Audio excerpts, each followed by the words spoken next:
a cerrar un poco el tema de la construcción de los flujos de fondos, que es el paso previo a la determinación de los indicadores financieros que nos permiten entrar en la etapa de la evaluación. Ustedes saben que la evaluación es parte de ese proceso a través del cual, con toda la información organizada y sistematizada, tomamos decisiones.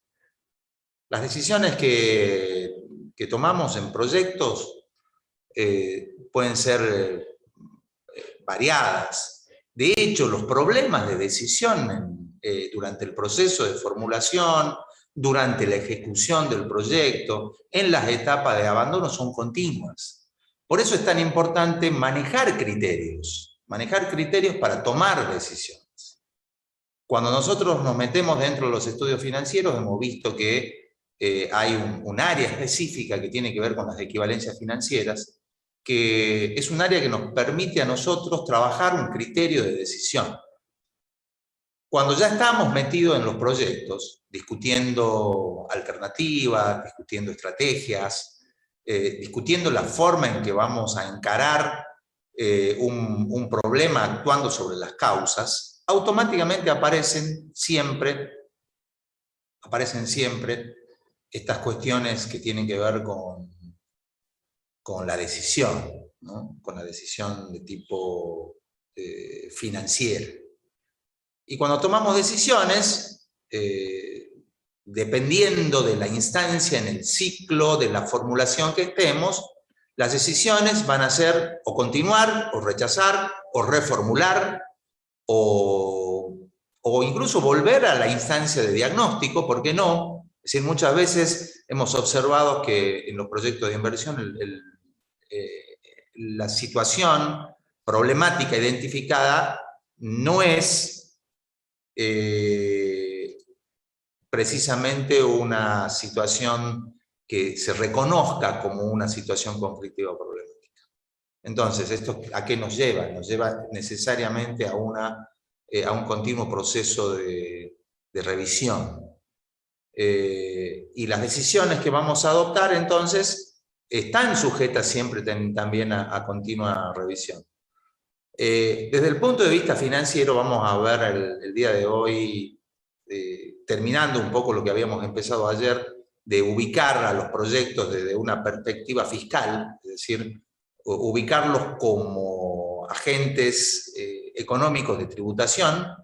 Terminamos con esa parte, miramos los flujos de fondos, en términos generales de los monotributistas y los responsables inscritos, y luego lo vamos a adentrar directamente a lo que son nuestros indicadores. Indicadores que se usan a nivel de perfil, de prefactibilidad, de factibilidad, en la evaluación ex ante, en la evaluación durante, en la evaluación post y ex post, ¿no?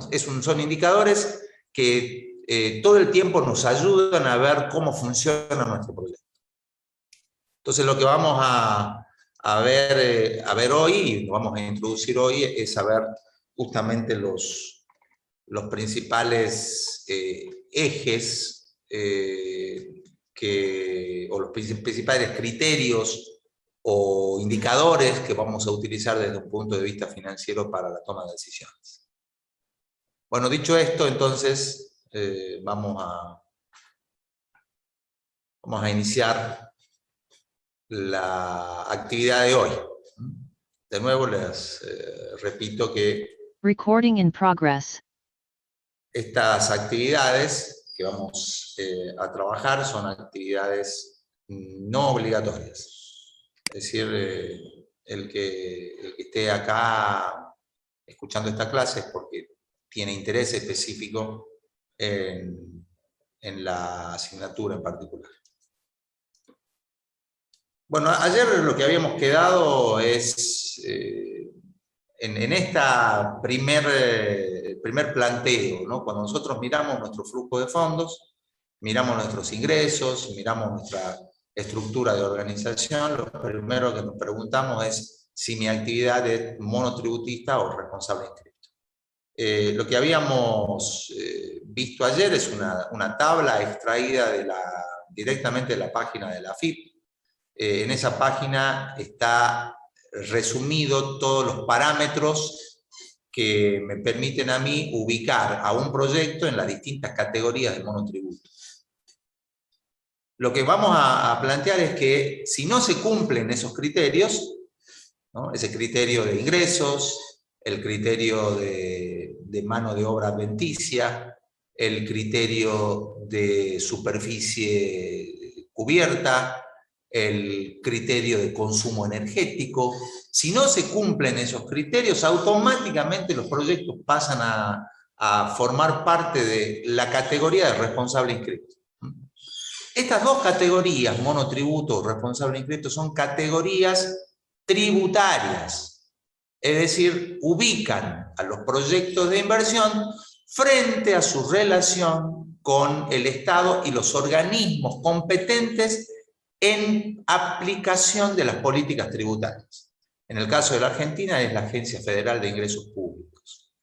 Es importante para un profesional liberal en cualquiera de las ramas de la ciencia donde se encuentren, conocer muy bien este tipo de cosas, porque cuando uno comienza a desarrollar el ejercicio profesional, es muy común que nuestro primer paso sea inscribirnos en actividades económicas para el ejercicio de la profesión, inscribirnos en el consejo que nos habilita la matrícula profesional y finalmente inscribirnos en la Agencia Federal de Ingresos Públicos, sea como monotributista o sea como responsable inscrito.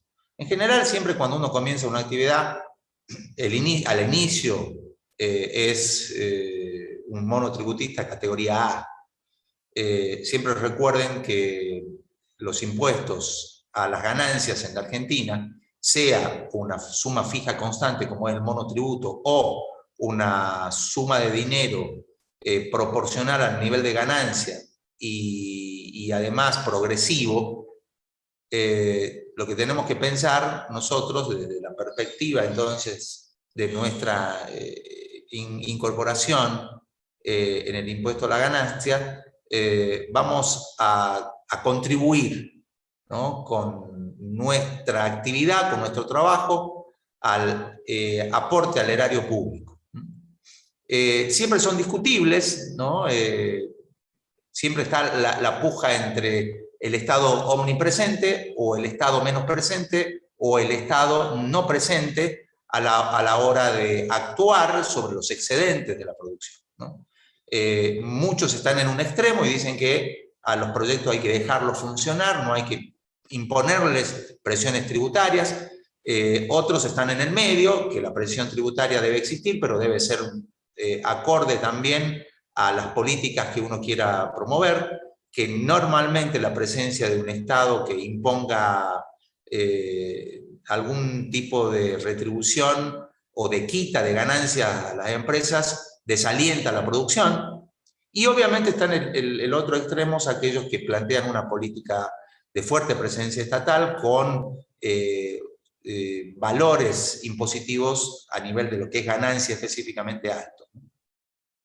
Nosotros nos vamos a detener básicamente a trabajar los impuestos que están vinculados a cualquier tipo de ingresos, sean ingresos brutos o ingresos netos. No vamos a meternos en tributación, ni política tributaria, ni nada de eso, porque es todo un tema de análisis. En Argentina los proyectos, prácticamente hay más de 30 impuestos diferentes o contribuciones que tienen que hacer los proyectos. Pero este es el más importante, ¿no? Hay dos importantes: el impuesto al valor agregado, que lo paga básicamente el monotributista, en realidad lo paga el cliente o el usuario de un servicio, porque el IVA está incluido directamente en el precio.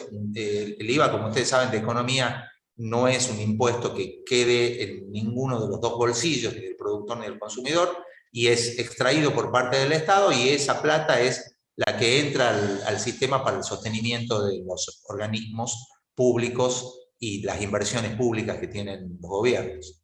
El otro impuesto importante de recaudación, ustedes pueden entrar a la página de MECOM-ARP y ahí van a tener una excelente desagregación y el porcentaje de contribución de cada uno de los tributos en Argentina, ¿no? Hoy hay mucha información al respecto de esa política económica, así que si ustedes quieren saber por dónde vamos, entren a la página del Ministerio de Economía y pueden tener ahí una gran cantidad de información sobre el tipo de impuestos, las características de los impuestos, ¿no?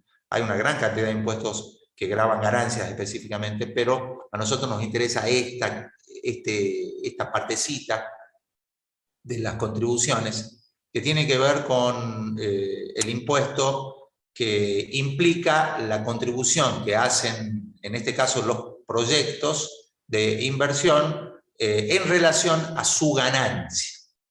El monotributo es un monto fijo, es un monto constante, se paga mensualmente, mientras que el responsable inscripto es una alícuota porcentual que llega hasta el 30%. Ustedes van a ver que hay muchos cambios. La política tributaria, si quiere estimular, por ejemplo, un poco la producción, lo que hace automáticamente, ustedes van a ver que bajan la alícuota superior del impuesto a las ganancias, es decir, la bajan de 35 a 30.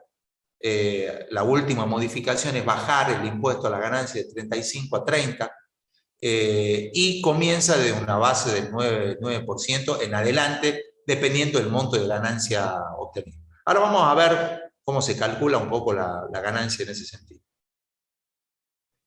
Bueno, además está a decir que cualquier duda que tengan, no duden en interrumpir. Yo estoy hablando, no sé si se escucha bien, si se ve la presentación. No sé nada, porque es como que... Antes, cuando uno estaba en la presencialidad, podía ver que uno habla y la mayoría de los estudiantes estaban dormidos, pero hoy no puedo darme cuenta si están dormidos o no. Y no sé si... Sí se escucha bien, profe. Excelente. Excelente. Bueno, ahora ya me quedo más tranquilo, porque capaz que estuve hablando y no estaba incomunicado. Bueno, entonces podemos continuar. No se asusten, nosotros no vamos a hacer impositiva, ¿no? Como tienen los contadores, no vamos a hacer contabilidad.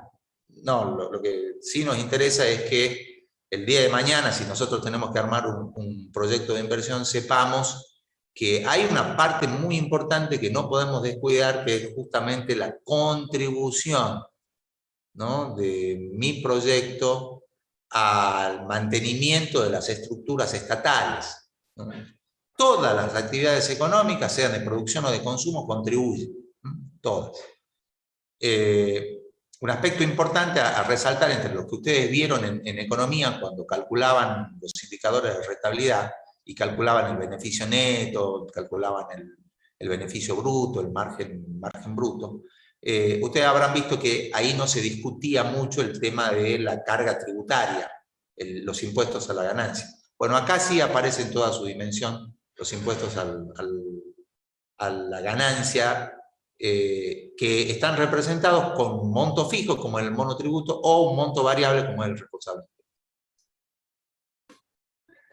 Bueno, un flujo de fondo de un responsable inscripto, ya lo hemos caracterizado al responsable inscripto simplemente diciendo o definiendo que es un monotributista, y todo lo que no entra dentro de un monotributo es responsable inscripto, ¿no?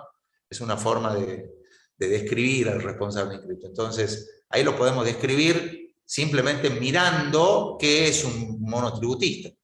Si mi proyecto no encaja dentro de esa definición de monotributo, considerando las variables que hemos visto, automáticamente queda fuera y por lo tanto entra dentro de la categoría de responsable. Desde el punto de vista fiscal, los responsables inscriptos tienen la obligación de tener un trámite administrativo contable un poco más complejo, ¿no? Necesitan obviamente de contratar específicamente un contador, porque el contador es el que tiene que llevar los balances, tiene que firmar todo, tienen mucho más exigencias de tipo administrativa. ¿no? Tienen más exigencia. Entonces, la parte de costos de administración en un proyecto responsable en cripto va a ser sin duda mucho más importante que la que pueda tener un proyecto pequeño responsable en cripto. Bueno, lo que vamos a observar en los flujos de fondos de un proyecto responsable en cripto es que los ingresos los vamos a diferenciar en dos tipos: gravables por un lado y no gravables por el otro. En el caso del monotributo, no hacemos esta discriminación. Tenemos ingresos, nada más. No hay otra cosa. Es decir, flujo de fondos positivos. En el caso de los proyectos responsables en criptos, tengo que hacer esta discriminación. ¿A qué llamamos ingresos gravables? A todos aquellos ingresos provenientes de cualquier actividad del proyecto que están sujetos a el pago de algún tipo de gravamen. De algún tipo de gravamen. Desde ese punto de vista, el principal ingreso sujeto a tributación es el ingreso que habíamos definido ayer como ingreso operativo, el que surge como la venta de bienes o la prestación de servicios. Esos ingresos que ingresan al proyecto de inversión son ingresos de tipo gravable, salvo que la autoridad de aplicación de la política tributaria decida lo contrario. Es decir, ¿hay actividades exentas? Sí, hay actividades exentas. ¿Eso qué significa? Que los ingresos de esas actividades exentas no son gravables. Pero para eso tiene que existir una decisión administrativa del organismo competente. Entonces tiene que haber resolución. Yo no puedo decir que yo no voy a pagar impuestos porque me considero una actividad exenta. No, tiene que haber una decisión de tipo administrativo. Esa decisión es la que me va a eximir a mí de pagar o de pagar menos, ¿no? Es decir, muchas veces hay concesiones que hace el gobierno a algunas actividades, básicamente con una idea de promocionarlas. Por ejemplo, fundaciones, por ejemplo, asociaciones, son actividades económicas sociales que están exentas, pero para estar exenta hay que hacer un trámite. Es decir, todos los ingresos de las fundaciones, los ingresos de las asociaciones, que en general son asociaciones y fundaciones sin fines de lucro, ¿no? Esta es la característica. Todos los ingresos que generen, todos los ingresos que tengan estas actividades son ingresos no gravables. Entonces, el día de mañana ustedes arman una pequeña fundación, hacen una asociación con fines ambientales y pueden hacer el trámite directamente ante la Agencia Federal de Ingresos Públicos para solicitar la excepción del pago de los impuestos laborales. Hasta no hace mucho tiempo los ingresos provenientes de especulación financiera de los proyectos no estaban gravados, hoy están ya incluidos dentro de esta categoría, ¿no? Ya están incluidos dentro de esta categoría. Siempre recuerden ustedes que a veces aparecen lo que se llaman montos no imponibles, ¿no? Entonces muchas veces cuando los montos de las ganancias financieras son bajos, no se pagan tributos, solo cuando los ingresos por especulación financiera superan un determinado monto. Eso obviamente siempre lo ve el contador, que es el que estará atento a las disposiciones y a los cambios, ¿no? Hoy, en medio de esta zozobra, llamémosle más política que económica, en medio de esta zozobra, obviamente una zozobra política en un país repercute también en lo económico, en lo social. Hay un paquete de medidas dentro de los cuales uno de los paquetes que ustedes habrán escuchado, que es trabajar sobre los monotributistas. Y básicamente lo que se va a hacer en el monotributo es subir el monto, los montos para las distintas categorías. Entonces, al subir esos montos de las distintas categorías, yo puedo pasar de una categoría C a una categoría A. ¿Qué implica eso desde mi punto de vista como monotributista? Pagar menos tributos mensuales, ¿no? De eso se trata. Entonces, Primero, identificar dentro de los flujos de fondos de un responsable inscripto qué parte de los ingresos tributarán y qué parte de los ingresos no tributarán. Dentro de los ingresos no gravables vamos a encontrar básicamente todos los provenientes de ayudas a los proyectos para su financiación, ¿no? No es racional que el ingreso que estimula la inversión, como puede ser un crédito o un subsidio, esté sujeto a tributos, ¿no? Básicamente por una cuestión de tipo racional, ¿no? Cuando alguien va a pedir plata prestada para lograr desarrollar la inversión, no sería lógico que el ingreso por el crédito esté sujeto a este tipo de tributaciones. No es simplemente porque no tiene lógica, ¿no? En ninguna parte del mundo los ingresos por créditos o por subsidios están gravados impositivamente. Son ingresos no gravables. Básicamente por eso, ¿no? Porque lo único que hacemos con esos ingresos es financiar la inversión. En Argentina, bueno, hay siempre inconsistencias, ¿no? Una de esas inconsistencias es el impuesto al cheque, que fue derogado hace poquito. El impuesto al cheque era un impuesto al crédito, prácticamente, ¿no? Un impuesto al cheque y básicamente con los cheques diferidos, ¿no? Los pagos diferidos. Uno puede diferir el pago prácticamente asumiendo una especie de crédito, poniendo un cheque a término, ¿no? A cierto plazo. Entonces, primero, fijarnos qué tenemos, ¿no? Ya pueden ustedes rápidamente ver que todos los ingresos provenientes por la prestación de servicios o la venta son gravables, mientras que los ingresos provenientes de otro tipo de fuente, como pueden ser financiaciones, pueden ser donaciones, ese tipo de cosas son ingresos no gravables, ¿no? Ingresos no gravables.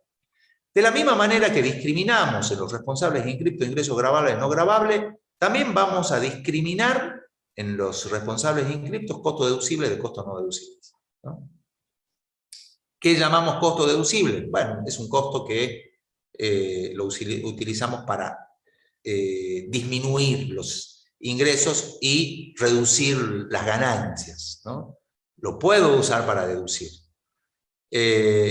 Siempre es importante para los proyectos monotributistas que estén, proyectos responsables inscriptos, que estén muy bien asesorados por contadores o especialistas en finanzas, porque son ellos los que tendrán que trabajar, leer, ver las leyes, ver las disposiciones que emanan de la autoridad competente y ver qué costos pueden ser utilizados como deducibles y qué costos no pueden ser utilizados como deducibles, ¿no? Ese tipo de políticas, de resoluciones de tipo administrativas que sacan los organismos competentes van cambiando. Por lo tanto, obviamente necesitamos que todo el tiempo nos digan qué cosas puedo usar para deducir. Es decir, deducir significa descontar de estos ingresos, ¿no? A estos costos los usamos como deducibles cuando yo lo puedo descontar de mis ingresos gravables para obtener mis beneficios netos.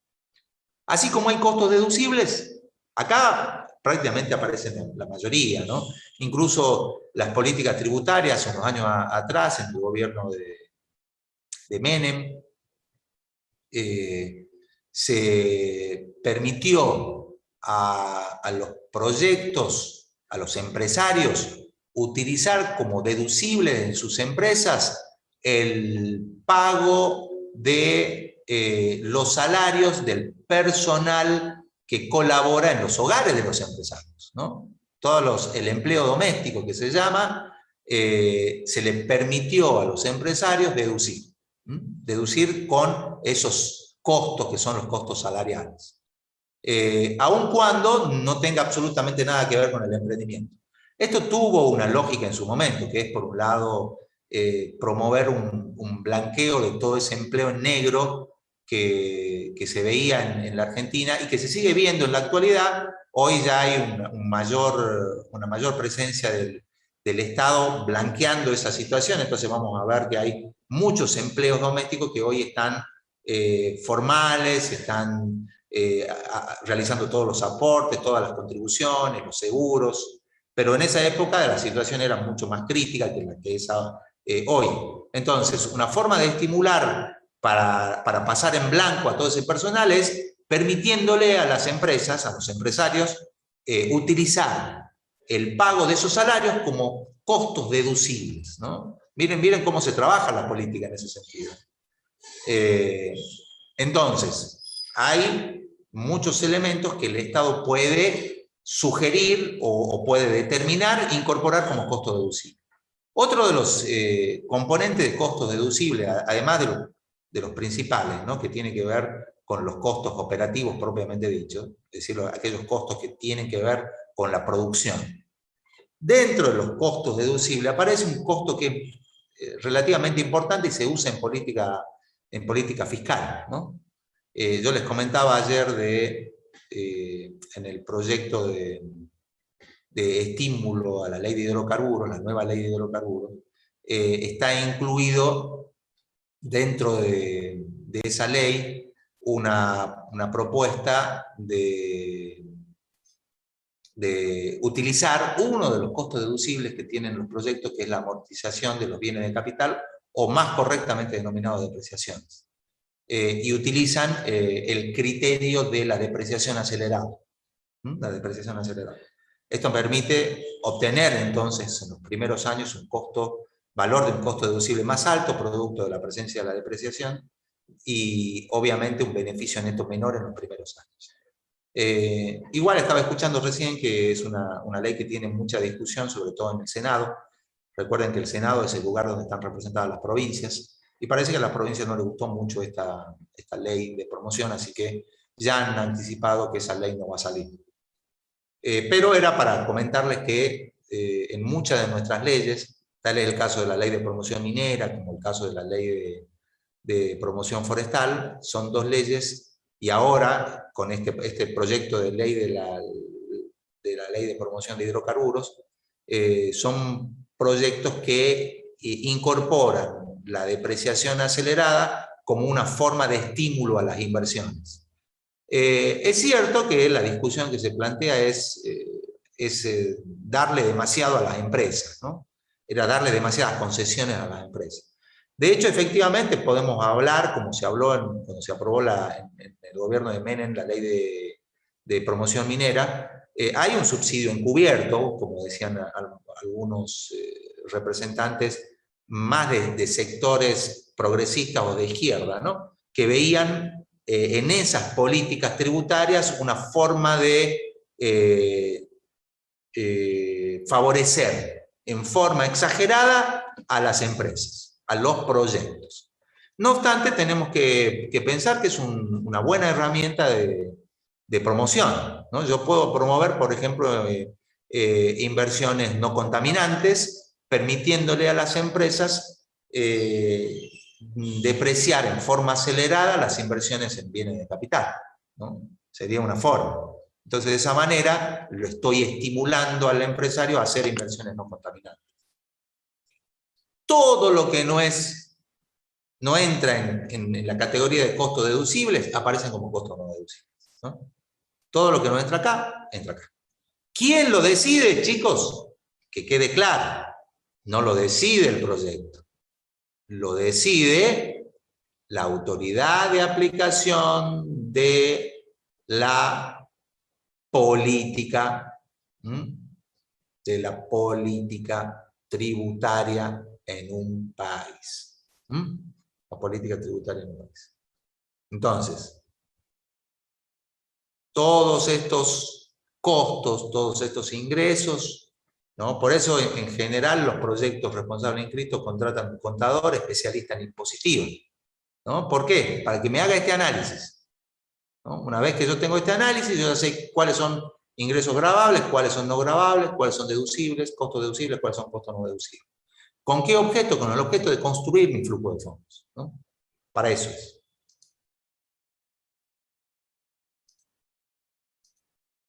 Bueno, uno dice, ¿cómo construyo un flujo de fondos? ¿No? Supónganse en un periodo cualquiera. Puede ser el periodo 1, el periodo 2, el periodo 3, en cualquier momento. Y esa periodicidad puede ser mensual, puede ser anual, puede ser como ustedes quieran, ¿no? Nos paramos en ese periodo y empezamos a construir nuestro flujo de fondos. El primer paso es obtener lo que se llama el ingreso neto gravable. El ingreso neto gravable. Le pueden llamar beneficio neto gravable, hay muchas formas de referirse, le podemos llamar como ustedes quieran, la literatura le da distintos nombres, pero tenemos que pensar que es la diferencia entre lo que yo considero mi ingreso gravable, menos lo que voy a incluir como costo deducible en un determinado periodo, ¿no? Recuerden que el ingreso gravable es el nivel de producción por el precio de los bienes o servicios producidos y ofrecidos en el mercado en un determinado periodo. En un determinado periodo.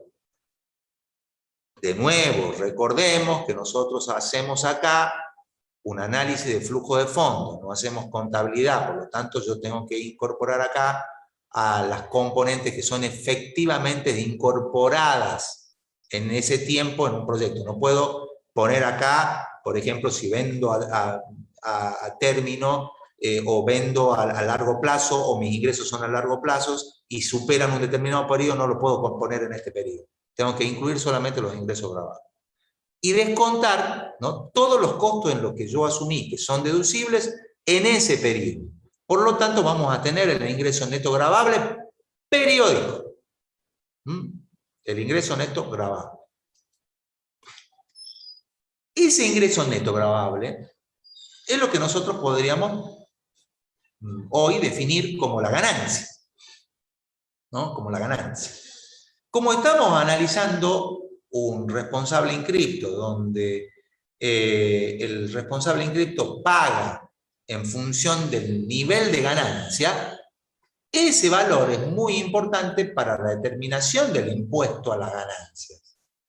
Primero, nos permite determinar esta alícuota impositiva, que es un porcentual, ¿no?, que varía entre el 9% y un 30-35%, dependiendo de, obviamente, las modificaciones que se introduzcan a la política tributaria.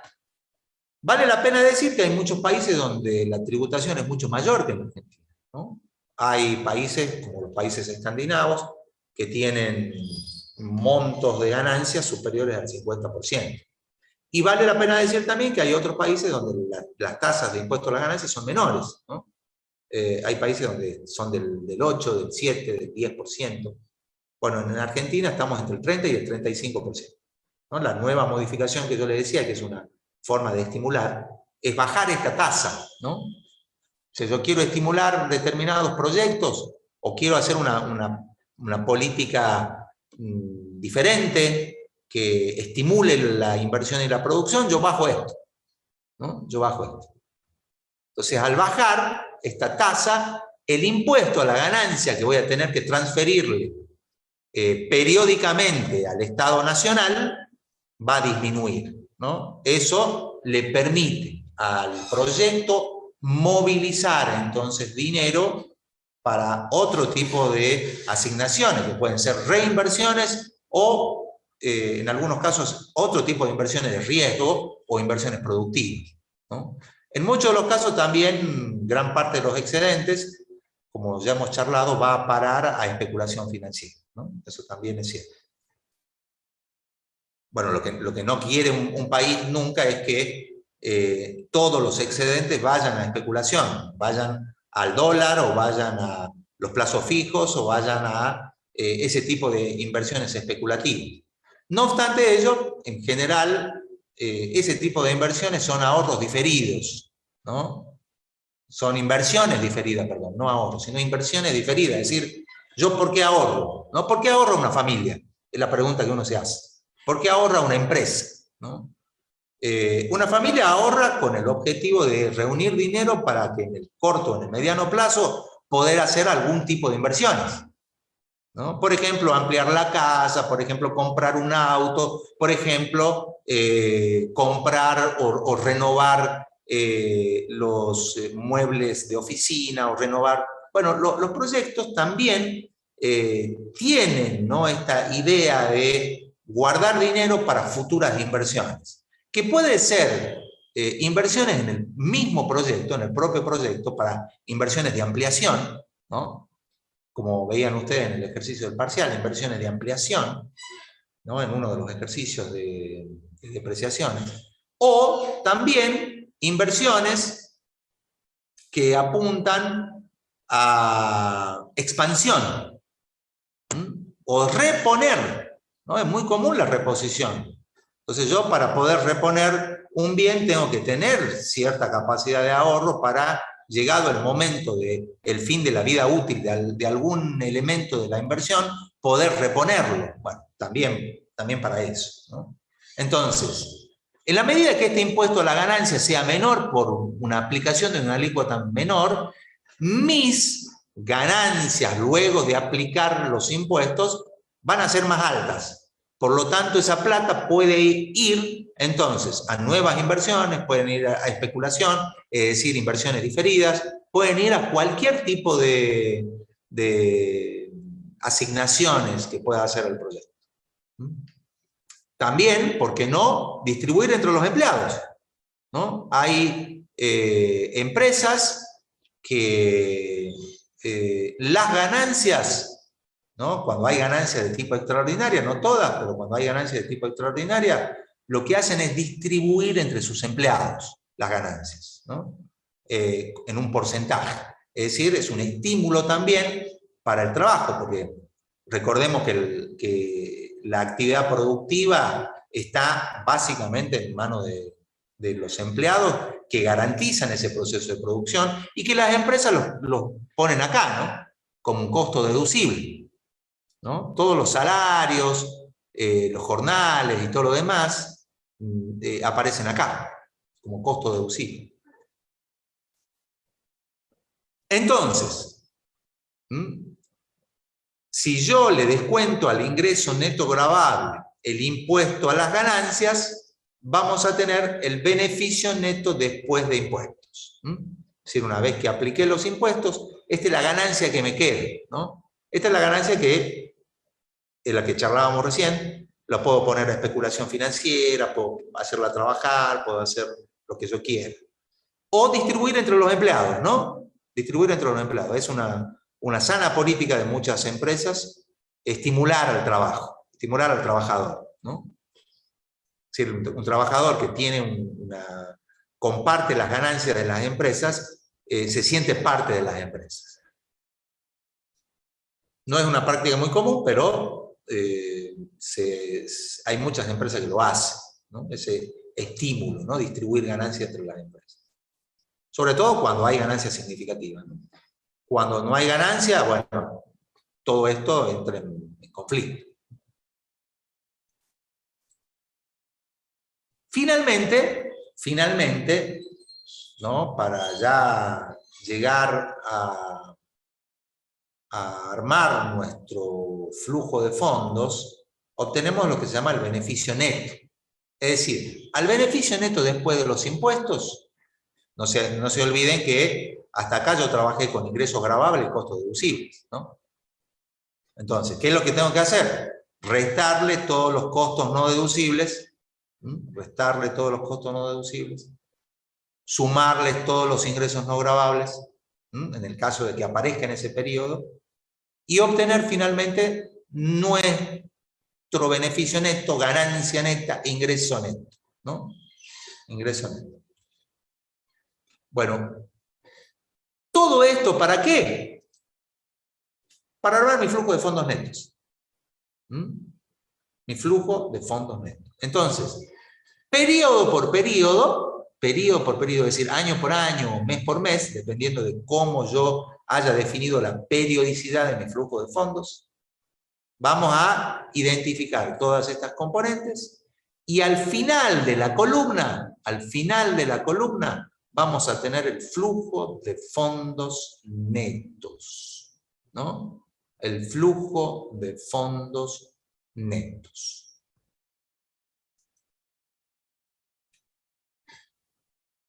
Claro, como dice Benjamín, ¿no? Si quieres conocer el valor del dinero, trata de pedirlo prestado. Ahí va a conocer el valor. Una cosa que es importante plantear en los flujos de fondos, tanto de los monotributistas como de los responsables inscritos, es algo que ustedes ya trabajaron en el parcial, así que solamente mencionarles un poco ese tema, porque ya lo hicieron, ¿no? Cuando nosotros trabajamos en proyectos de inversión, es muy común que la inversión inicial siempre tengamos problemas para financiarla, siempre, ¿no?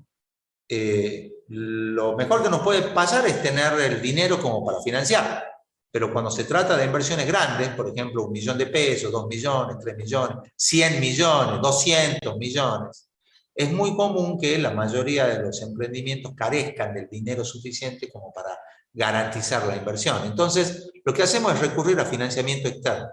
Este financiamiento externo también modifica mi flujo de fondos. De modo tal que yo voy a tener dos tipos de flujos, un flujo de fondos puros y un flujo de fondos financiados. Flujo de fondos puros, flujo de fondos financiados. Siempre, y esto es también una lógica financiera, siempre el análisis de eficiencia de un proyecto de inversión lo voy a hacer sobre los flujos de fondos puros, ¿no? Siempre lo voy a hacer sobre los flujos de fondos puros. Entonces, si mi actividad es viable, ¿no?, financieramente, mirando los indicadores que surgen de los flujos de fondos puros, buscaré recién la financiación. Buscaré recién la financiación. ¿Por qué es esto? Porque muchas veces la financiación de los proyectos, que pueden ser créditos reintegrables o no reintegrables, pueden disimular situaciones de ineficiencia interna. Es decir, un proyecto puede ser ineficiente, pero con el crédito se mejora la eficiencia, ¿no? Con el crédito se mejora. Bueno, eso es lo que tenemos que tratar de no hacer para no terminar resolviendo en forma externa los problemas de eficiencia interna del proyecto. Entonces, siempre que nosotros analicemos, siempre veamos los flujos de fondos puros, ¿no? Bueno, esta discusión la pueden tener ustedes el año que viene en impacto ambiental, ¿no?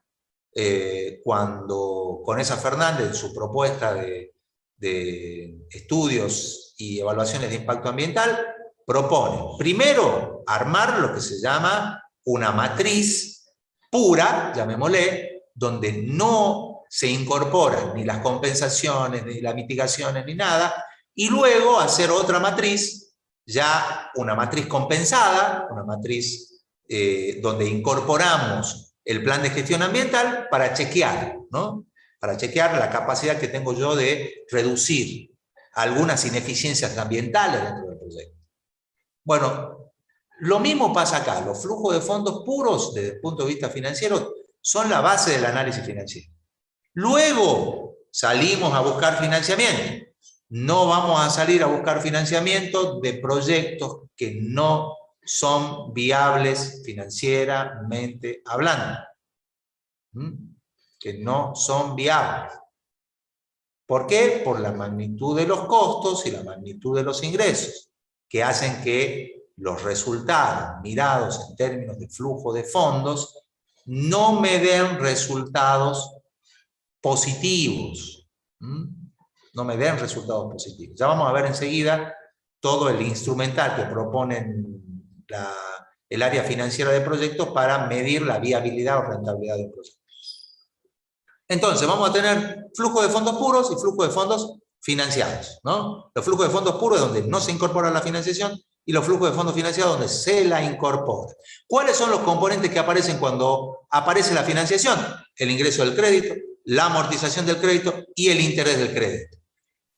Entre la amortización del crédito y el interés del crédito está la cuota, ¿no? Ustedes en el examen trabajaron con la cuota, ¿no? No hicieron la diferencia entre amortización e intereses, trabajaron la cuota.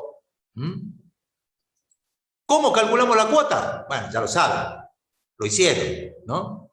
Esta es la cuota, ¿no? Es una suma uniforme y periódica, ¿no? Suma uniforme periódica.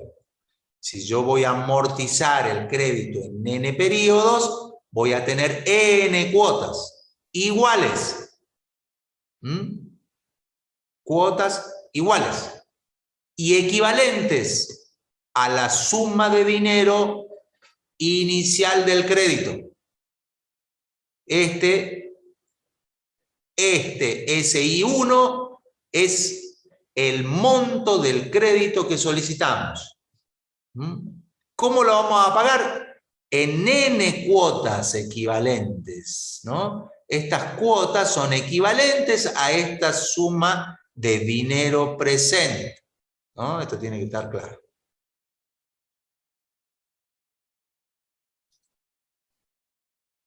Entonces, estas sumas uniformes periódicas son equivalentes a la suma de dinero que pedimos prestado al banco. Recomendación, ya que van a empezar a trabajar en la parte financiera, hagan la tablita, hagan esta tablita, ¿no? En Excel, ¿no? Miren, saldo inicial, el valor de la cuota, que es una cuota constante, el interés, ¿no? El interés, los peritos mercantiles saben cómo se calcula, es solamente el valor del monto inicial del crédito por la tasa de interés del crédito, ¿no? Por la tasa de interés del crédito. Eso me da el monto del interés. La amortización, y bueno, la amortización va a ser la cuota menos el interés, ¿no? ¿Por qué? Porque yo sé que la cuota es interés más amortización. Entonces, la amortización, ¿cómo la calculo? Simplemente restándole a la cuota el interés. Y tengo la amortización. Finalmente, al final de ese periodo, yo tengo un final del crédito, porque el crédito ya se ha amortizado en parte, ¿no? Es decir, ya devolví parte del crédito. Fíjense, el saldo final es el valor inicial menos la amortización, es decir, lo que yo ya he devuelto del monto del crédito, ¿no? Así sucesivamente, año, periodo por periodo. Fíjense que este saldo final es el saldo inicial del periodo 2, ¿no? SI2 es igual a SI1 menos C, menos la amortización del primer periodo. Menos la amortización del primer periodo. Y así vamos a ir desarrollando todos. Acá al final, si la tabla está bien hecha, ¿no? Yo debería, en el periodo N, poder devolver la totalidad del crédito. Por lo tanto, este saldo final tiene que ser 0. Este saldo final tiene que ser 0. Bueno, primer tarea para el hogar, armen una tablita interactiva, ¿no? Abren la tablita interactiva. ¿Para qué? Bueno, para que vayamos teniendo ya material para desarrollar el próximo parcial, ¿no? El próximo parcial. Que como ustedes van a ver es mucho más sencillo que el primero. Muchísimo. ¿No? Muchísimo más sencillo. Simplemente es identificar las componentes de los flujos de fondos, entender cómo se arma un flujo de fondos y armar una planilla que nos permita a nosotros trabajar en forma interactiva y armar mi flujo de fondos sin demasiados problemas. Entonces, primer paso, vayan trabajando con esto. Primer paso.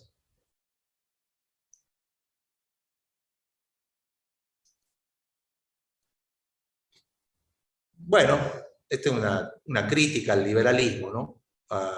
Que no se enoje Milei, ¿no? Dice que el liberalismo consiste en privatizar las ganancias y socializar las pérdidas. Bueno, obviamente dicho por un pensador de izquierda. Bueno, ahora sí entramos a la segunda parte. Si quieren podemos hacer un pequeño descanso, ya que estamos justo por entrar a un tema que es bien central en nuestra materia, que son justamente los indicadores financieros del proyecto. Así que el que quiera ir a preparar, a calentar el agua para el mate, hacerse unas tostadas, comerse una ensalada de fruta, tomar un yogur, no sé lo que quieran. Tenemos 5 minutos, son las 9:57, volvemos a las 10 y piquito.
Bueno, vamos a continuar.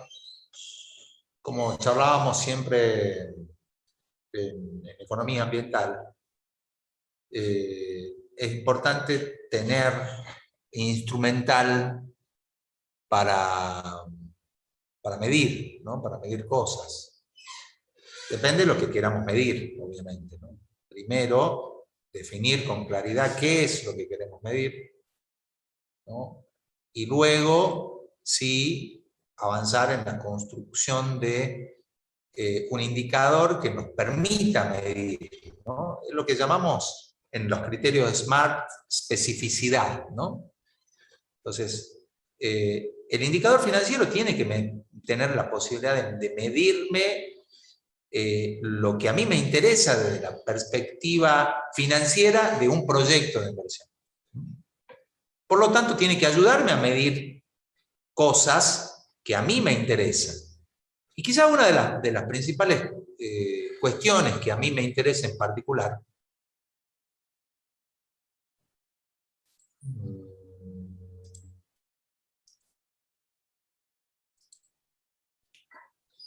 básicamente es responder algún par de preguntas, como básico. ¿Se justifica realizar la inversión? Eso es para mí un punto importante, un punto crítico. ¿Se justifica o no se justifica realizar la inversión? Por lo tanto, el indicador a mí me debería ayudar a responder esta pregunta. A responder desde la perspectiva financiera estamos hablando, ¿no? Ojo, no vamos a pedirle que me diga un indicador financiero si el proyecto afecta o no el ambiente, ¿no? Que me diga si contribuye o no a mejorar el bienestar de la sociedad. No, eso tiene que estar claro, por eso la especificidad del indicador. Entonces me tiene que ayudar a mí a medir cuestiones de tipo financiero. Entonces, ¿se justifica o no realizar la inversión? ¿Son los ingresos del proyecto capaces de cubrir las inversiones, los costos de operación y el costo de oportunidad de la inversión? ¿No? ¿Son capaces? El indicador me debería mostrar esa capacidad, ¿no?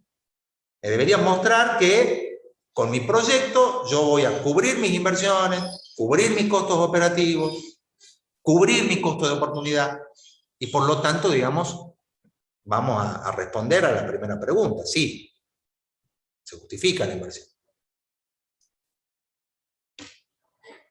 Cuando uno define cuáles son los pasos de la evaluación financiera, ¿no? Podemos comenzar primero con lo que habíamos charlado ayer, que es la determinación de los outputs e inputs del proyecto. Es decir, los costos directos de la actividad y los beneficios directos de la actividad. Definir los aspectos del financiamiento del proyecto, es decir, el cálculo del servicio de la deuda. Cuando dice el cálculo del servicio de la deuda, ¿qué querrá decir? Es la tablita que acabamos de ver. Así que no se preocupen por la terminología, ¿no? Hay distintas formas de expresar, más o menos complejas. Nosotros en proyectos nos gusta expresar con claridad, con los elementos que nuestro amplísimo vocabulario nos da, ¿no? Pero que quede clara cuál es la idea. Entonces yo digo, bueno, el cálculo del servicio de la deuda. ¿Qué es eso del cálculo del servicio de la deuda? No, el cálculo del servicio de la deuda es la tablita de la proyección del crédito que acabamos de ver, ¿no?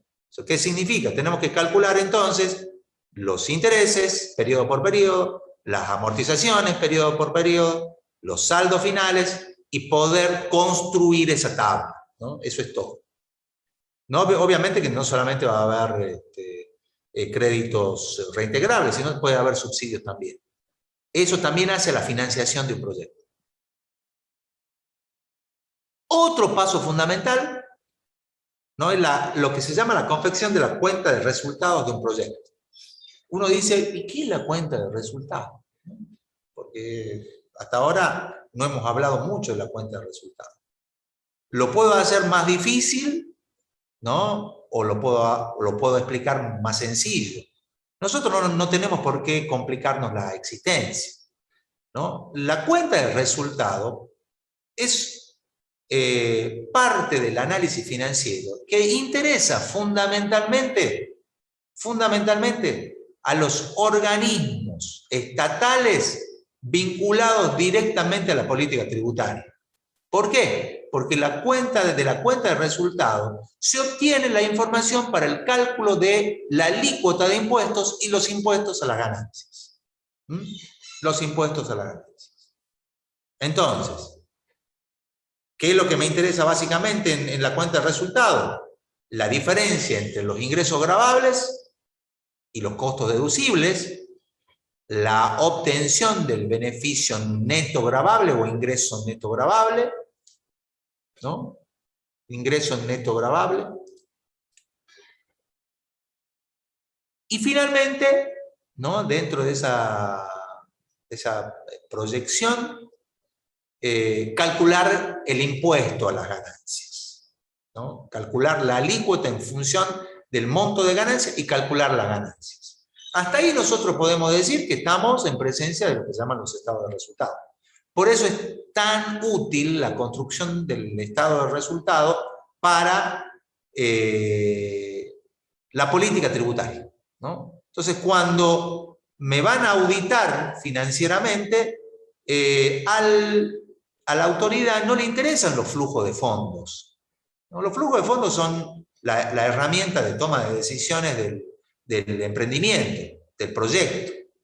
A la Agencia Federal de Ingresos Públicos van a ir a registrar los libros contables para ver todo lo que tenga que ver con la aplicación de la política tributaria, ¿no? Estamos poniendo todos los ingresos, estamos poniendo todos los costos deducibles, ¿no? ¿De qué manera usamos la depreciación como costo deducible? ¿La estamos usando en forma correcta o incorrecta? ¿O estamos inflando deliberadamente la componente de depreciación para eludir impuestos? Bueno, es ahí donde se centra el interés de los organismos fiscales de control, ¿no? Pero al proyecto lo que le interesa es el estado de resultado, es decir, no me quedo en el estado de resultado. Continúo. ¿Qué hago? Confecciono los flujos de fondos netos. ¿De qué manera? Incorporando los ingresos no gravables y agregándole todos los costos no deducibles y devolviéndole al flujo de fondos lo que le tenemos que devolver, que usamos para los cálculos de los impuestos. El siguiente paso, una vez que tengo los flujos de fondos netos, es calcular los indicadores de rentabilidad.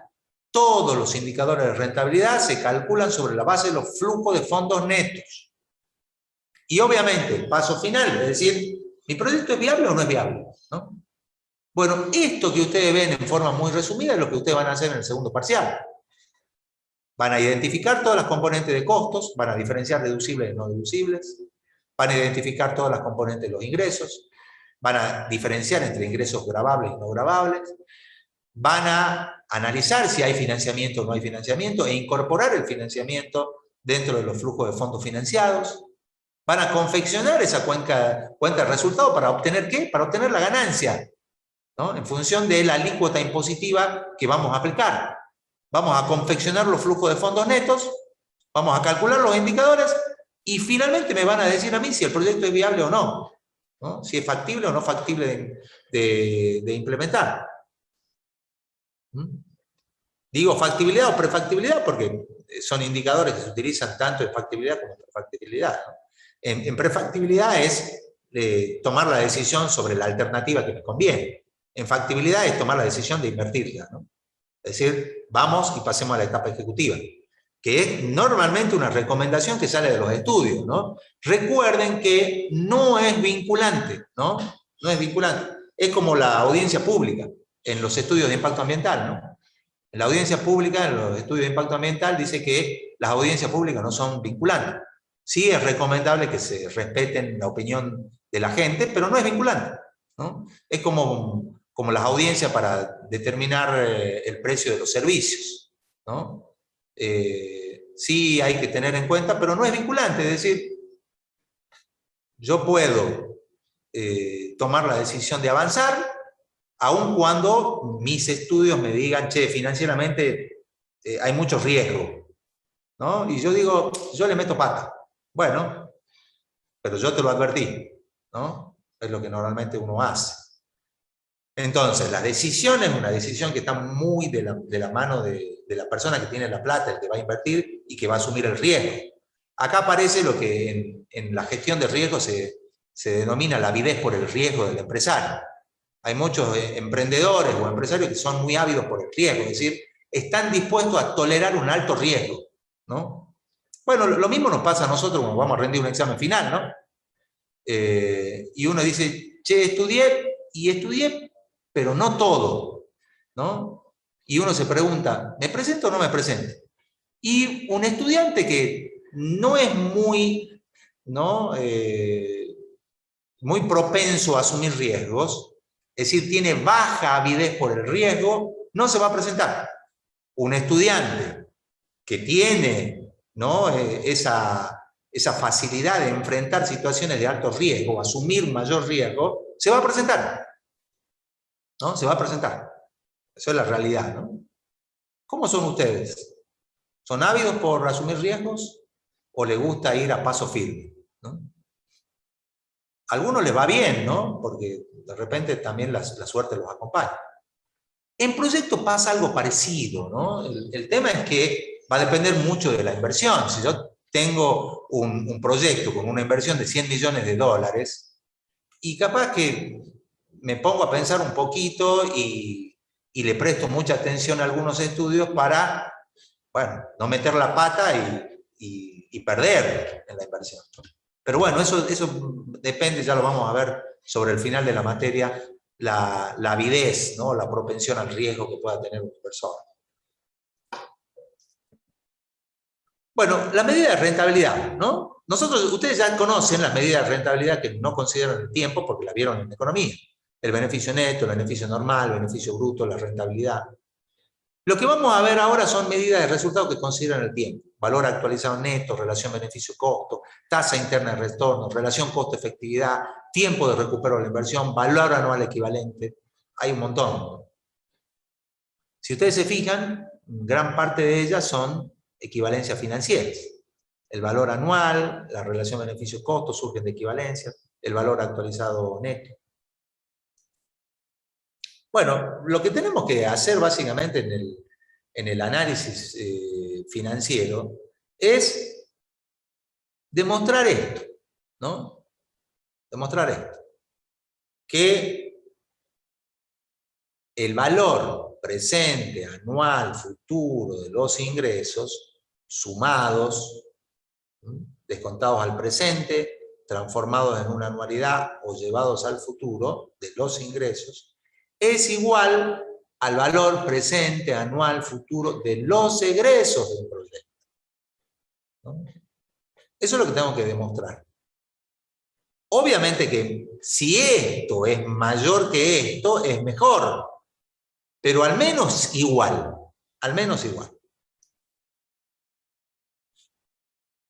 Por lo que podríamos decir en términos generales que el valor presente neto o valor anual neto o valor futuro neto es igual a la diferencia de esos componentes, ¿no?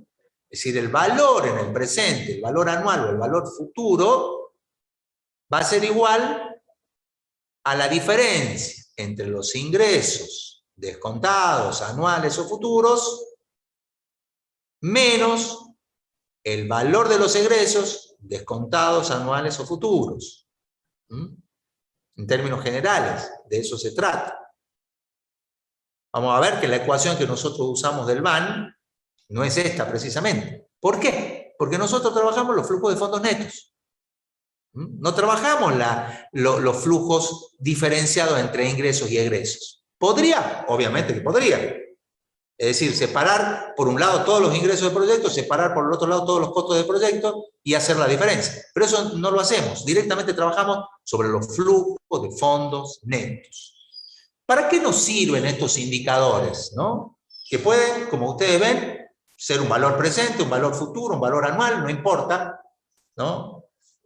La práctica y lo cotidiano de los análisis nos han llevado a tener una preferencia al respecto del indicador. Y en general, nosotros cuando tomamos decisiones en proyectos, no usamos un valor futuro neto. No usamos un valor anual neto. ¿No? ¿Qué usamos? El valor presente neto. O valor actualizado neto. ¿No? Eso es lo más común. ¿Para qué me sirve? Para comparar asignaciones. Cuando uno está pensando en comparar asignaciones, automáticamente tiene que pensar que existen relaciones entre proyectos. ¿Hay proyectos independientes? Sí. Bueno, desde ese punto de vista, compararé la rentabilidad uno con el otro. Y la rentabilidad de uno no me afecta a la rentabilidad del otro. Son proyectos que se llaman excluyentes, ¿no? Son proyectos excluyentes. O hago A o hago B, ¿no? O hago A o hago B. Eso es lo que planteo. Entonces son independientes. Acá las comparaciones utilizando los indicadores de rentabilidad obviamente son más sencillas, siempre y cuando estos proyectos sean más o menos comparables. Es decir, tengo que tener en cuenta que no voy a comparar nunca un proyecto que son independientes, que tenga una inversión de 100.000 millones de dólares con otro que tengan 10.000 dólares. ¿No? También tengo que ser coherente a la hora de realizar las comparaciones. Si son alternativas que son independientes, es decir, puedo hacer una o la otra, y el hacer una o hacer la otra no me afecta el desarrollo del otro proyecto, bueno, puedo compararlas entre sí. Siempre y cuando sean comparables, ¿no? Recuerden que en las comparaciones siempre tengo que usar la misma tasa de descuento, el horizonte tiene que ser el mismo y las magnitudes de las inversiones tienen que ser semejantes o similares. Hay muchos proyectos que son complementarios, ¿no? Ayer justamente había un grupo que preguntaba al respecto de su árbol de problema y ellos tenían dos acciones o dos estrategias. Pero esas estrategias son complementarias, ¿no? Yo les decía, bueno, tengan en cuenta que si yo hago una estrategia sin la otra, no es la misma que hacer las dos estrategias juntas. ¿Por qué? Porque hay una complementariedad ahí, ¿no? Entonces, si yo hago las dos, seguramente el beneficio que me generan las dos juntas, ¿no?, va a ser mayor que si hago una por separado de la otra, ¿no? Estos procesos son complementarios, entonces, ¿no? Son complementarios. Entonces hay que estar atento a esa complementariedad también.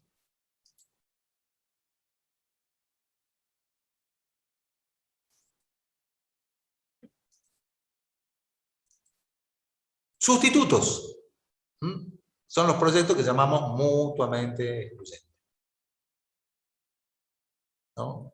Y el hecho de que yo haga uno, los dos juntos, se van a influir el uno al otro, generando entonces la reducción de la rentabilidad de los proyectos que se hacen en forma simultánea cuando los proyectos son sustitutos, ¿no? Cuando los proyectos son sustitutos. Entonces ahí tengo que mirar también.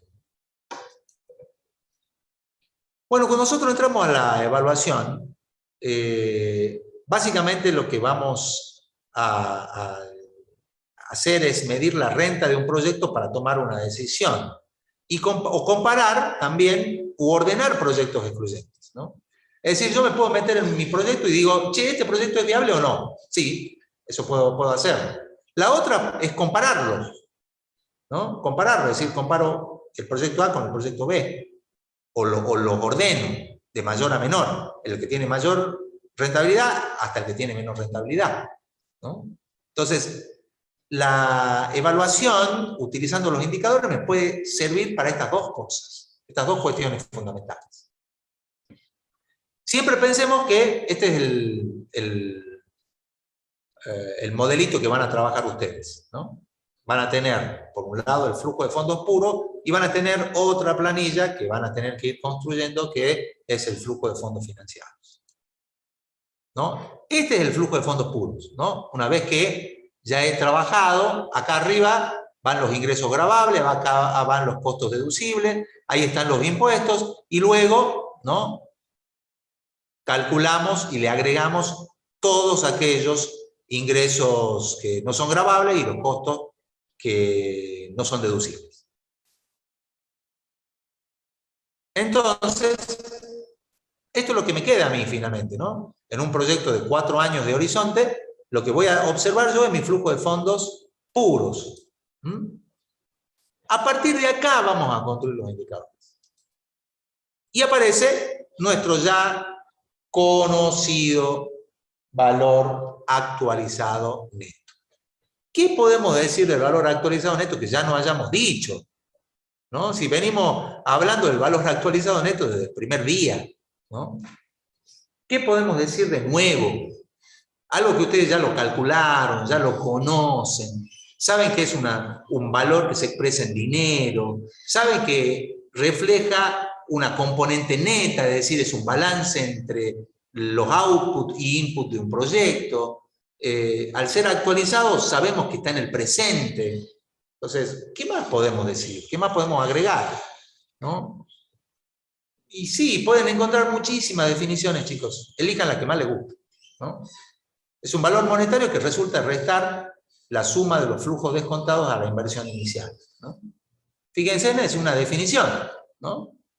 Sí, yo podría tener otra, pero es una definición que es completa, ¿no? Es un valor monetario, resulta de restar la suma de los flujos descontados a la inversión inicial, ¿no? Es decir, tengo todo mi flujo de fondos del año 1, 2, 3, 4, lo traigo al presente y a eso le resto mi inversión inicial.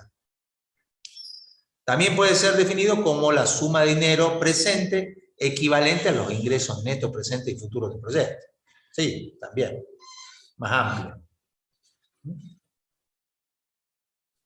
También. Bueno, elijan la que más les gusta, la más completa.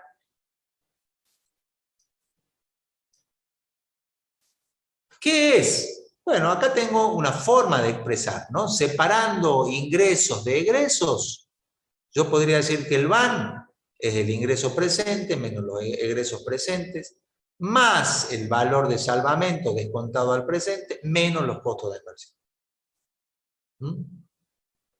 Fíjense que acá yo tengo las distintas componentes de los flujos de fondos. Tengo los costos, tengo los ingresos, tengo el valor de salvamento y tengo el costo de inversión. Con esta ecuación yo tengo representado todos los componentes de mi flujo de fondos. Todos. O también podría expresarlo así, miren, ¿no? Esta es la fórmula más común, ¿no? Más común. Si ustedes se fijan acá, ¿qué error le encuentran? El único error que tiene esta ecuación. ¿Cuál es? A ver si alguien se da cuenta.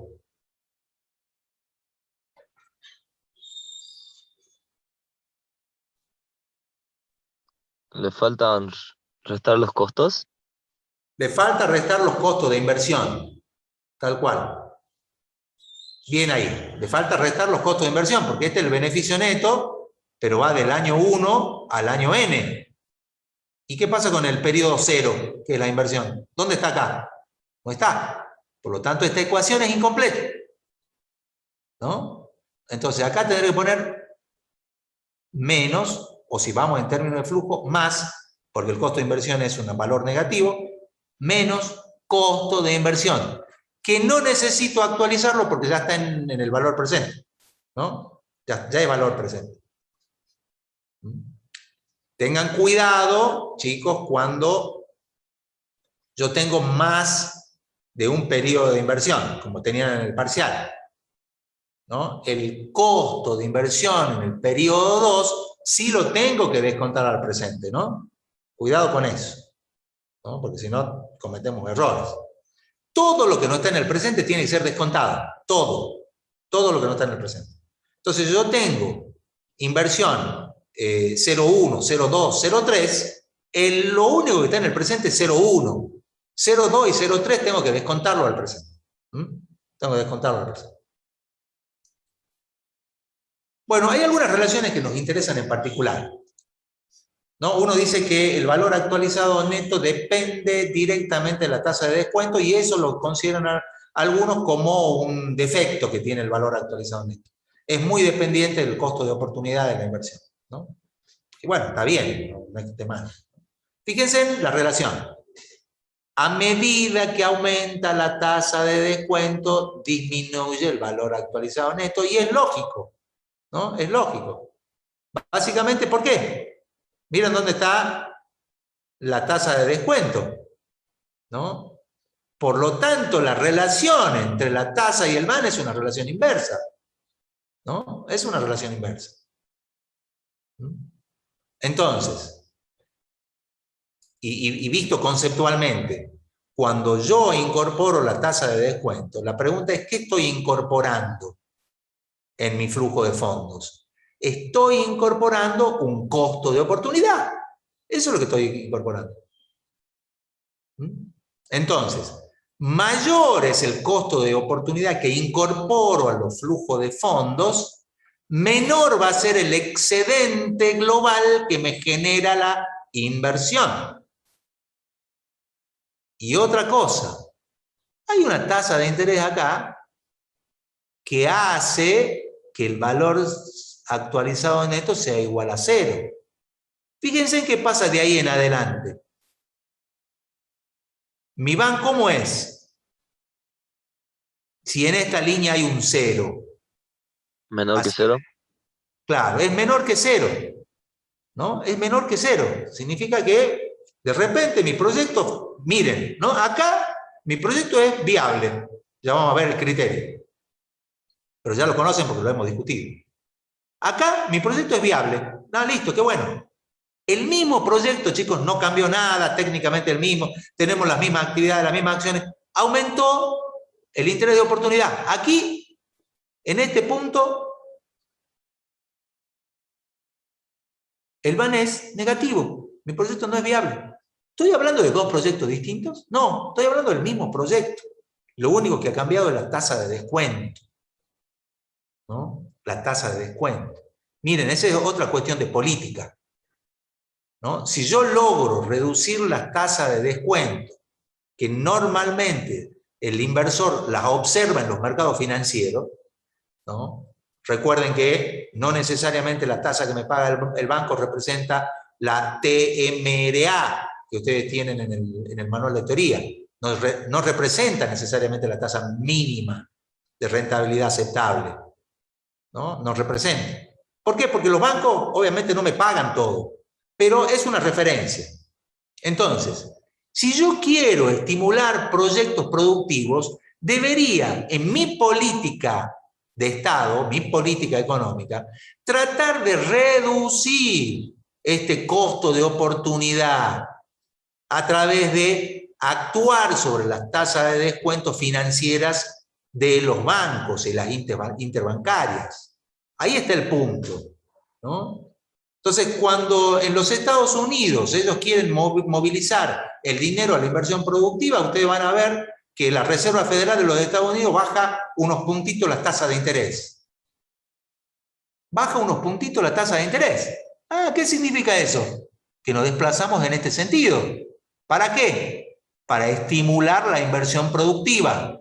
Si esto se va para allá, desaliento la inversión productiva. Desaliento la inversión productiva. Otra relación que nos interesa es el VAN en el tiempo, ¿no? El VAN en el tiempo. Esta es la crítica del ambientalismo. Esta es la mayor crítica del ambientalismo, ¿no? Suma de dinero descontadas al presente, traída desde el futuro, ¿no? Cuando el tiempo es muy largo, se hacen tan pequeñas e incluso tienden a 0. Miren bien esta relación porque acá está el eje de la discusión entre sustentables fuertes y sustentables débiles a la hora de analizar los indicadores de rentabilidad como es el BAN, ¿no? Entonces, los sustentables fuertes dicen que la concepción del BAN como indicador nos lleva a eliminar dentro de mis opciones proyectos que tengan un recupero de la inversión a largo plazo, mientras que favorecen en las decisiones a proyectos que tengan un recupero de corto plazo, ¿no? De corto plazo. Bueno, es la vida del presente, ¿no? O sea, ¿quién no quiere? O sea, si yo a la altura de mi vida me pongo a hacer una inversión en forestación y la forestación va a estar rindiendo sus frutos dentro de 20 años y yo tengo que esperar 20 años para obtener los beneficios de mi inversión, y individualmente no lo haría, ¿no? Capaz que si yo tengo una empresa familiar y todo lo demás, lo haría pensando en la perdurabilidad de mi actividad en el tiempo y no tanto egoístamente en la perdurabilidad de mi propia existencia, ¿no? No obstante, yo ya empiezo a pensar en el corto plazo, porque tampoco es que me queda mucho tiempo, digamos. Entonces, yo tengo que tratar de disfrutar lo más que pueda en el tiempo que me queda. Entonces, mis inversiones son de corto plazo. Entonces, ¿qué hago? ¿No? ¿Compro un libro o compro un vino y lo descorcho? Y compro un vino y lo descorcho, porque no sé si voy a tener tiempo de leer el libro, ¿no? Bueno, esa avidez por el presente es muy racional y muy humana también, ¿no? Pero cuando nosotros pensamos en grupo, en sociedades, bueno, no está mal pensar en la sustentabilidad. Ahora debemos convencer a los individuos que es importante pensar colectivamente, ¿no? Bueno, interesante discusión, chicos. No sé si hay algún ensayo para hacer esto, pero ya vamos a proponerle al equipo de trabajo pensar en alguna discusión a este nivel. ¿Qué información nos brinda el BAN? Básicamente la capacidad que tiene el proyecto de recuperar los egresos operativos y de inversión, ¿no? El BAN incluye la rentabilidad mínima sobre el capital, ¿no? La rentabilidad mínima, que es esa tasa de oportunidad que le estamos incorporando cuando hago el descuento. Es decir, ¿no? El BAN es una expresión de un excedente, sí, global del proyecto, sí, pero descontado el costo de oportunidad de la inversión, ¿no? Descontado el costo de oportunidad de la inversión, que lo incorporo a través de la tasa de descuento, ¿no? Y nos da información del excedente global del proyecto, ¿no? Es esa ganancia neta que está por encima de todas las componentes de los costos, ¿no?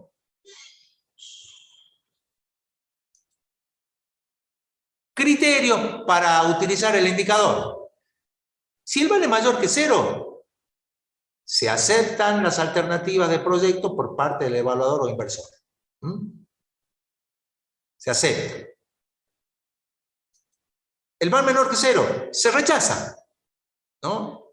Yo lo puedo utilizar a nivel de perfil, lo puedo utilizar a nivel de perfil. Si a nivel de perfil en un proyecto independiente yo analizo y veo que el VAN es menor que 0, rechazo. Y si el VAN es igual a 0, se dice que el proyecto es indiferente a la tasa seleccionada. Se dice que el proyecto es indiferente. Ahora veamos un poquito qué significa la indiferencia. Un VAN igual a 0 no significa que no hay beneficios, ¿no? Cuidado con esto. Sino que los mismos alcanzan a cubrir los costos de oportunidad de otra alternativa, ¿no? Ese es el tema. Que la renta que me da el proyecto es equivalente a la renta de una alternativa que me está dando la tasa de interés de oportunidad. ¿Mm? O sea, no es que no tenga beneficios. Los beneficios son igual que la alternativa. ¿Cuál es la alternativa? La que me brinda a mí mi costo de oportunidad. ¿Cómo lo incorporo al costo de oportunidad? A través de la tasa de descuento. A través de la tasa de descuento. Esto tiene que quedar claro, chicos, ¿no? Estamos viendo en los exámenes finales errores conceptuales a este nivel. No pueden existir errores conceptuales a este nivel, ¿no? Esto tiene que quedar claro. Un VAN igual a 0 no significa que no hay beneficios, sino que los beneficios son equivalentes al costo de oportunidad de la alternativa que utilicé para establecer la comparación con mi propio proyecto independiente. Y un VAN menor que 0 no significa que no hay beneficios tampoco, ¿no? Sino que los beneficios no alcanzan a cubrir el costo de oportunidad que deja la otra alternativa, ¿no? La otra alternativa. En el primer caso, y bueno, tendré que ver qué me conviene, o poner la plata en el proyecto o en la alternativa. Y en el segundo caso, no hay dudas, me voy a la alternativa, ¿no? Cuando un VAN es menor que 0, me voy a la alternativa. Ventajas, fácil de interpretar, ¿no? Son resultados monetarios. Fácil en la aplicación del criterio a la hora de seleccionar un proyecto, es simple, ¿no? Si es mayor que 0, vamos adelante, si es menor que 0, el rechazo. Si es igual, bueno, tendré que ver algunas otras cosas para tomar una decisión. Se enfoca en los resultados. Y la desventaja es la que charlábamos recién, depende mucho del interés de oportunidad, es muy dependiente del costo de oportunidad de la inversión. Es decir, depende de la tasa de descuento que yo utilice, ¿no? Una alta tasa me puede llevar al rechazo de un proyecto que puede ser interesante desarrollar, ¿no? Pero bueno, es así como funciona el indicador. Bueno, tengo el proyecto A, el proyecto B, ¿no? Miren ustedes, si yo planteo una tasa efectiva del 10% y hago una comparación entre el proyecto A y un proyecto B, en este caso elijo el proyecto B. Si la tasa aumenta al 18%, elijo el proyecto A, ¿no? Esto le pasó a ustedes, esto lo vivieron en carne propia cuando trabajaron en el parcial, ¿no? Entonces, cuando ustedes estaban haciendo el parcial, ustedes habrán visto que, dependiendo de la tasa de interés efectiva en dólares, mi proyecto elegía una o elegía la otra alternativa, ¿no? Bueno, si no le dio así, chequenlo porque le tiene que dar así, ¿no? Entonces, si elijo una tasa de interés, voy por un lado, si elijo la otra tasa, voy por el otro. Este es un problema a nivel del criterio, ¿no? Porque cuando yo estoy trabajando con proyectos mutuamente excluyentes, depende mucho de mi tasa de interés hacia dónde incline la asignación de recursos, ¿no? O hago una cría para producir productos cárnicos para abastecer una empresa de chacinados, o me voy por un coto de caza, ¿no? ¿Qué problema, ¿no? Y sobre todo cuando hay mucha sensibilidad en la tasa de interés, ¿no? Seguramente muchos de ustedes habrán pensado eso mientras hacían el parcial. Deben haber dicho, che, qué cosa esta, ¿no? Si la tasa aumenta un poquito, me voy para allá. Si baja un poquito, me voy para el otro lado. Entonces, ¿cuál es mejor? ¿Cuál es mejor? ¿No? Nos hace pensar, obviamente. Cuando el interés de oportunidad es grande, la tendencia es seleccionar aquellas alternativas que ofrezcan mayores flujos positivos en los primeros años, ¿no? Estamos castigando a aquellos proyectos de largo plazo. Cuando es pequeño, la tendencia es seleccionar aquellas alternativas que ofrezcan mayores beneficios, no importa en el momento que se manifieste, ¿no? Bueno, esta es la discusión que se da entre sustentables fuertes y débiles. El VAN constituye un indicador consistente para la comparación u ordenamiento de proyectos, ¿no? Lo que siempre le pedimos a un indicador, ¿no? Que sea específico, que sea medible, ¿no? Que tenga incluida la dimensión temporal, lo tiene, Entonces, todos los elementos que yo le pido a un indicador lo tiene el BAN. No es que sea malo, digamos, es bueno.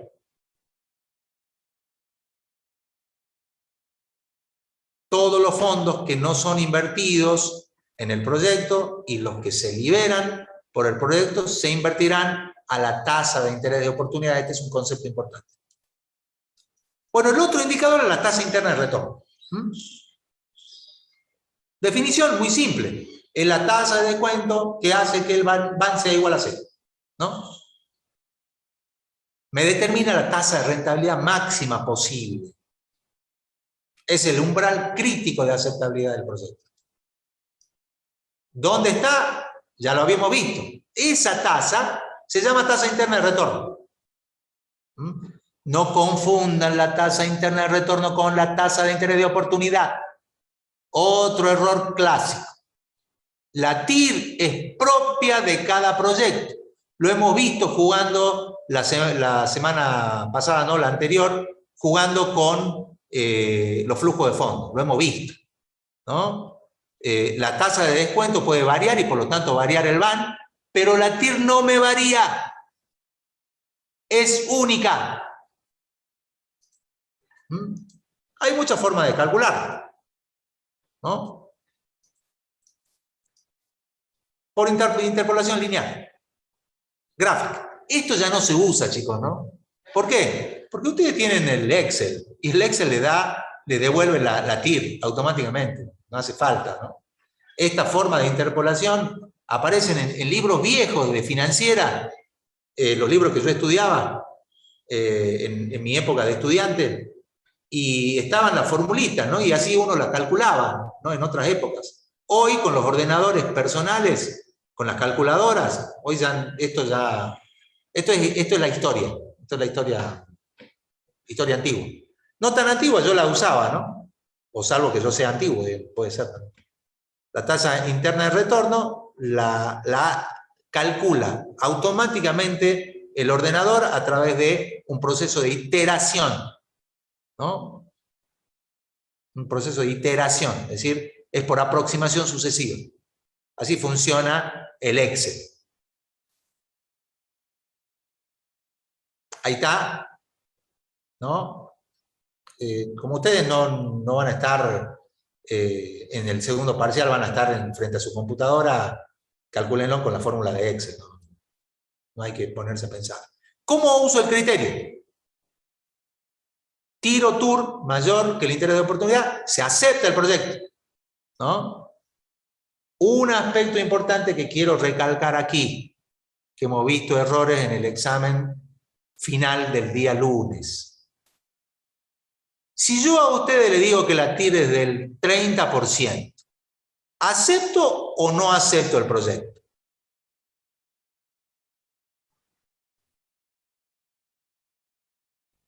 ¿Acepto o no acepto el proyecto?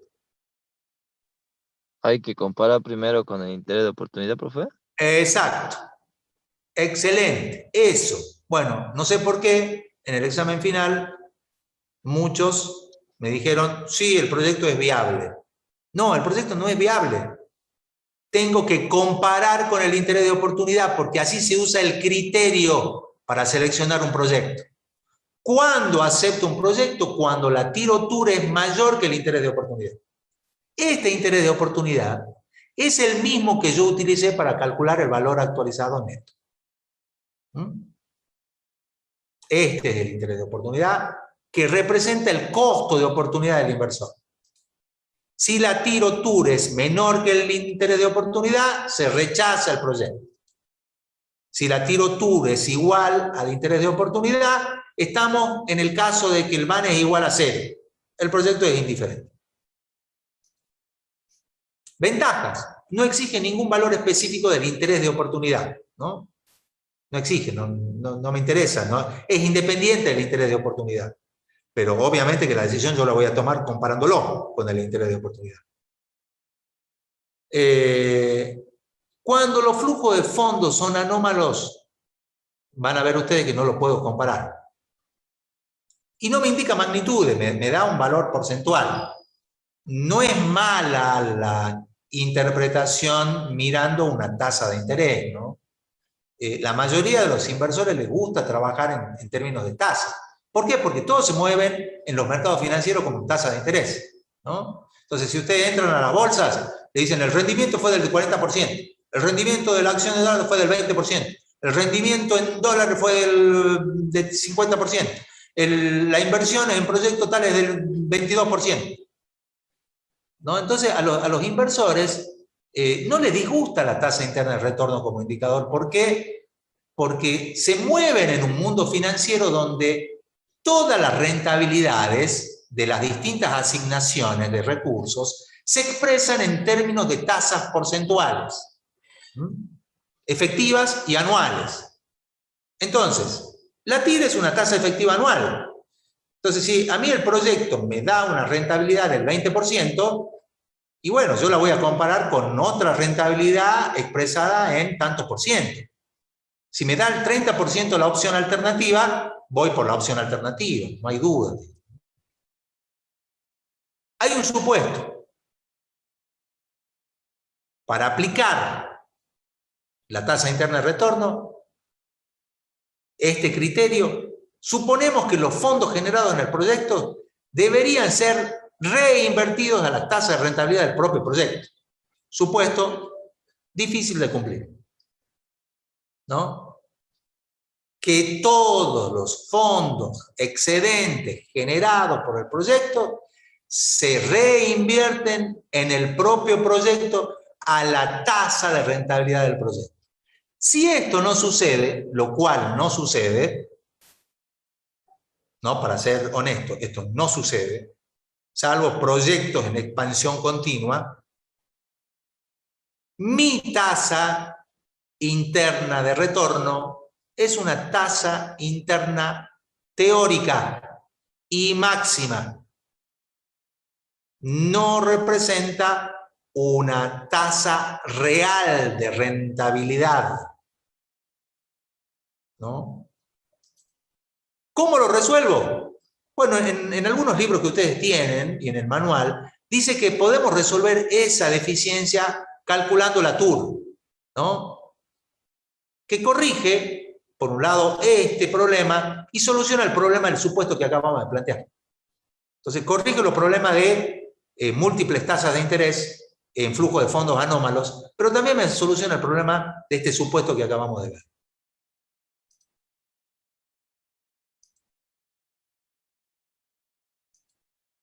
Bueno, ¿qué hacemos? Hacemos un flujo muy simplificado.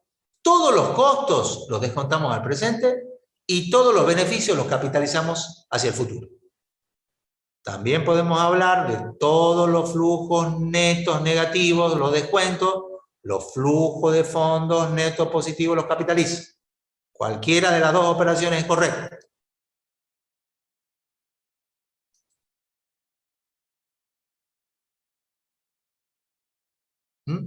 La TUR entonces la vamos a obtener como la raíz enésima de los flujos de fondos positivos futuros capitalizados dividido los flujos de fondos negativos descontados o los costos descontados al presente. Los beneficios capitalizados, los costos descontados. Acá está la ecuación de la TUR. Ténganla a mano para calcularla, también a partir de su flujo de beneficios y costos.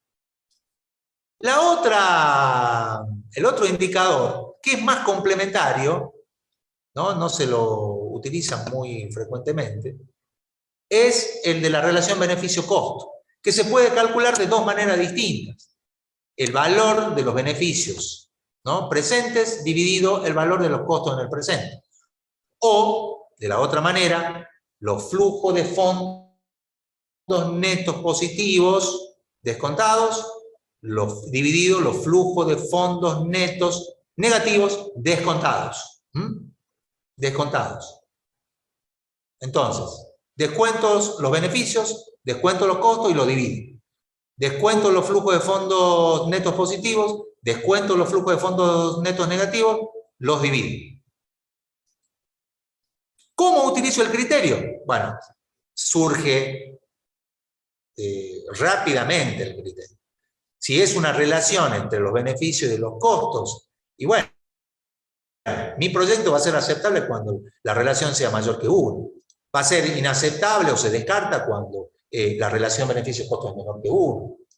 Y si es igual a 1, de nuevo estamos frente a proyectos indiferentes frente a la tasa de descuento utilizada. Ventajas.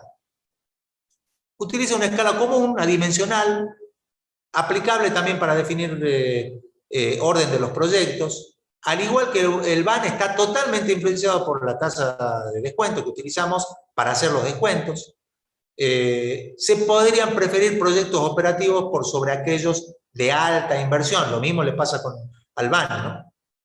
Al igual que el BAN, a IOP alto se favorecen proyectos de recupero de inversión corta, ¿no? Es decir, vamos a favorecer a tasas de interés altas proyectos de inversión que tengan un recupero de inversión rápido, corto. Bueno, ya que hemos hablado del tiempo de recupero de la inversión, ¿no? Este sí es muy complementario.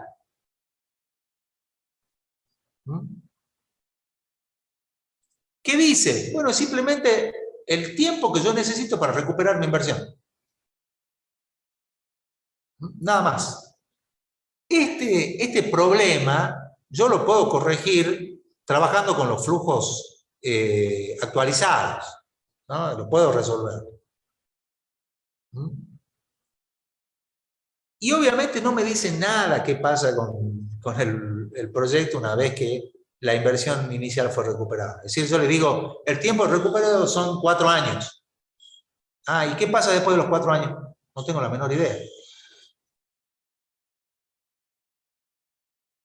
Es utilizado, ¿no?, siempre para seleccionar proyectos que tienen una recuperación muy rápida. O sea, acá no hay dudas. Es un criterio que apunta a los proyectos que recuperan inversión inmediatamente. Por lo tanto, acá, más que en los otros criterios, vamos a descartar proyectos de recupero de inversión a largo plazo. Es decir, muchos de los proyectos sustentables con los que vamos a trabajar nosotros, ¿no? Así que otra crítica para este indicador también. Bueno, esto es más complementario, el valor anual equivalente. Es una equivalencia financiera, así que no la vamos a trabajar demasiado. Simplemente saber que puedo usar el valor anual equivalente como un criterio, ¿no? ¿Se acuerdan el otro día que veíamos las discrepancias entre el TIR y el BAN? Que veíamos que en un caso particular a una tasa de descuento prefería un BAN, mientras que observando la TIR prefería otro proyecto. Bueno, estas discrepancias se dan en estos casos cuando estoy comparando dos proyectos que tienen, ¿no?, su relación, formas distintas.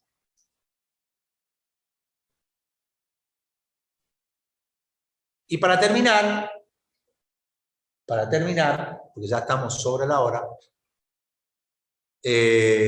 siempre trabajemos con análisis incrementales, lo que habíamos visto ayer, ¿no?, con los flujos de fondos incrementales. Es decir, si yo estoy comparando continuidad de un proyecto o modificación de algunas características del proyecto, siempre incorporemos a los flujos de fondos el costo de oportunidad que surge de los beneficios generados por un proyecto existente. De esa manera podremos concluir más adecuadamente sobre la viabilidad de un proyecto de inversión. Bueno, tenemos los indicadores, tenemos las herramientas, ¿no?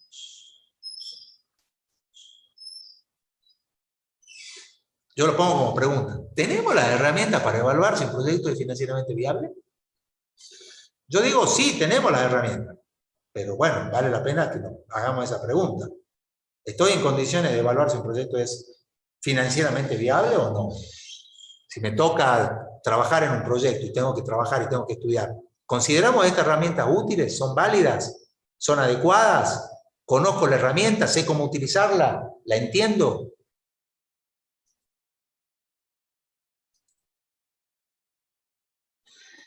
Bueno, hasta acá llegamos. Esta tarde vamos a jugar un poquito con la planilla. Porque es la planilla que nos va a acompañar de aquí hasta el segundo parcial. Así que vamos a ver, incluso darle algunos tips para que ustedes la construyan, la vean, la armen, la analicen. Profe, ¿a qué hora se iban a conectar? ¿Cómo? ¿A qué hora iban a hacer lo de la planilla? En el horario de práctico de esta tarde, a las 16 horas. Ok, profe, muchas gracias. ¿Listo? Tienen el enlace, está en el Classroom, ¿no? Así que cualquier cosa entren ahí, chequen y entren. Bueno, jóvenes, un placer haber compartido esta mañana con ustedes. Tengan un buen día. Sigan trabajando en sus proyectos, los que están haciendo proyectos, y los que no están haciendo proyectos, sigan estudiando, sigan trabajando. A los que no les fue bien, hay una oportunidad el sábado. A los que les fue bien, no se descuiden, ¿no? Así que continuemos. Siendo las 11:02, a seguir disfrutando de la vida. Chao, chicos y chicas. Chao, profe. Hasta luego, profe.